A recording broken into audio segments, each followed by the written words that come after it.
తగ్గడం కానీ నీరసించి కావడం కానీ అలాంటప్పుడు అందుబాటులో ఏమి ఉండవు. కాబట్టి ఓఆర్ఎస్ ఇస్తే వాళ్ళకు కొంచెం నీరసం తగ్గించి వాళ్ళు ఎనర్జీ పెంచుకోవడానికి అవకాశం ఉంటుంది. ముందుగానే ఇప్పుడు అయ్యిందని కాదు, ముందుగా వాళ్ళకి ముందు జాగ్రత్త కోసం మేము ఓఆర్ఎస్ ఇమ్మని చెప్పినారు మాకు, అందుకే తీసుకొని వచ్చినాము. అది కూడా ఇంటి దగ్గర ఇస్తే వాళ్ళకు అంతగా ఉపయోగం లేకపోవచ్చు, పని దగ్గర ఇస్తే వాళ్ళకు ఎట్లాంటి ఆపద ఉన్నా తొందరగా ఆదుకోవచ్చు అనే ఉద్దేశంతో మాకు ఇమ్మని చెప్పినారు, అందుకే తీసుకొని వచ్చినాం పని దగ్గరికి.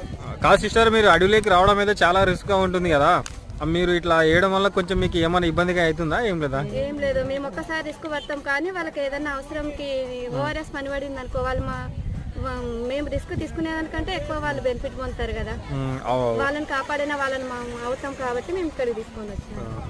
ఓకే ఫ్రెండ్స్, ఇక్కడ చూస్తున్నారు కదా సామాన్య ప్రజలు మరి ఎండకి కష్టపడి కళ్ళు తిరిగి పడిపోనట ఎనర్జీ కొరకైతే మనకి ఓరియల్ జ్యూస్ అయితే ఇక్కడ నర్సులు అందరూ అందిస్తున్నారు, మీరు చూడొచ్చు. చెప్పండి. అట్లనే ఇప్పుడు ఎండ